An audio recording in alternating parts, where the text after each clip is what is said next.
संसद का शीतकालीन सत्र और उसके बीच एक ऐप ने मचा दिया सियासी बवाल। जी हां, एसआईआर के बाद अब संचार साथी ऐप पर घमासान छिड़ गया है। दरअसल केंद्र सरकार ने हर मोबाइल में संचार साथी ऐप लगाने के निर्देश दिए हैं, जिसको लेकर विपक्ष सरकार पर आग बबूला हो गया है। कांग्रेस सांसद प्रियंका गांधी ने सीधे सीधे संचार साथी ऐप को जासूसी वाला ऐप बता दिया। So it is a snooping app.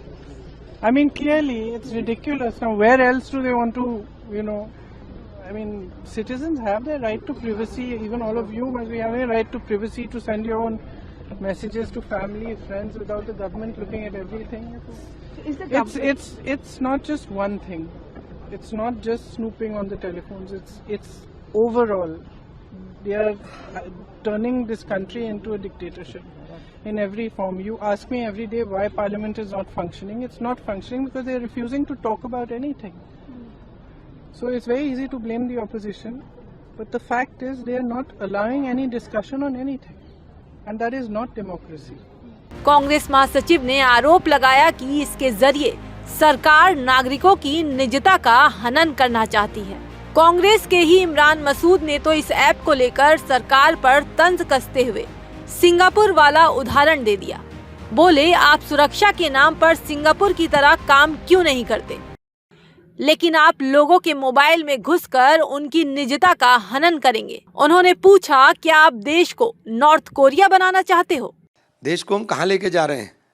आप सिक्योरिटी के नाम के ऊपर आप सिंगापुर की तरह क्यों नहीं करते? वो कहीं भी एक आदमी भी कहाँ मूवमेंट कर रहा है, उनको पता होता है कौन मूवमेंट कहाँ कर रहा है, लेकिन आप लोगों के मोबाइल में घुसकर उनकी निजता का हनन करेंगे तो आप कहाँ लेके जाना चाहते हो? नॉर्थ कोरिया बनाना चाहते हो कि बाल भी आपकी तरह कटवाएं, कपड़े भी आपकी तरह पहने, क्या खाएं, क्या पिएं, किस तरह सोएं, किस तरह हंसें, किस तरह बैठें, ये सब कुछ आप तय करोगे।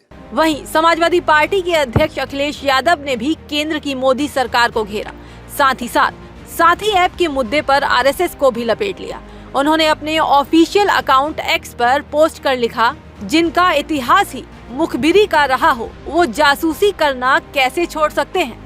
भाजपा सरकार में अभिव्यक्ति की आजादी तो पहले ही छीनी जा रही थी। अब घर परिवार, नाते, रिश्तेदार, मित्रता, कारोबार की आपसी बातचीत पर भी भाजपाइयों और उनके संगी साथियों की गिद्ध निगाह लग जाएगी। अब जनता ने फैसला कर लिया है, भाजपा सरकार नहीं चाहिए तो नहीं चाहिए, भाजपा जाए तो निजता बच जाए।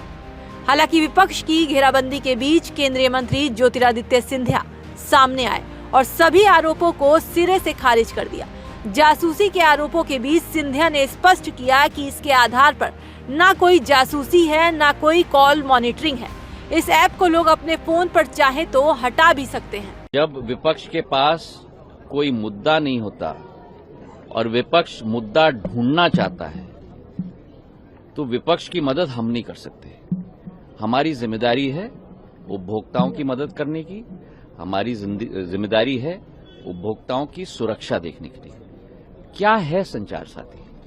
संचार साथी एक ऐप है और एक पोर्टल है जिसके आधार पर हर एक उपभोक्ता अपनी सुरक्षा अपने हाथों से कर पाता है। ये जन भागीदारी का एक कदम है। इसमें लोगों को ऑब्जेक्शन नहीं, लोगों को स्वागत करना चाहिए। इसके आधार पर जब आप मोबाइल फोन खरीदते हो, उसके आधार पर IMEI नंबर फेक है कि जेन्युइन है, उसका रिकग्निशन आप संचार साथी ऐप के आधार पर कर सकते हो। आज तक संचार साथी पोर्टल के 20 करोड़ डाउनलोड हुए, ऐप के 1.5 करोड़ से ज्यादा डाउनलोड हुए। और ये सफल क्यों है? ये सफल इसलिए है क्योंकि देश का हर नागरिक इस अभियान का साथी बनना चाहता है कि वो स्वयं जन भागीदारी के आधार पर अपनी सुरक्षा नियमित रूप से कर पाए। एक मिनट।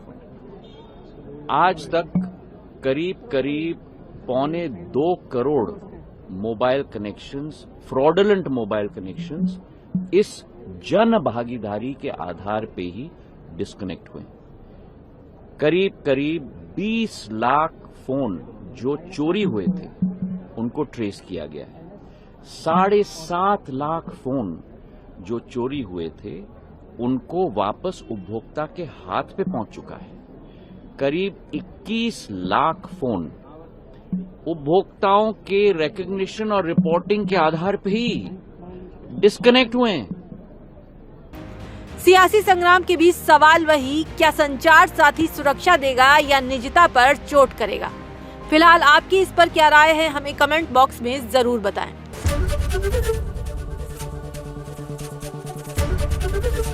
एबीपी गंगा, खबर आपकी, जुबान आपकी।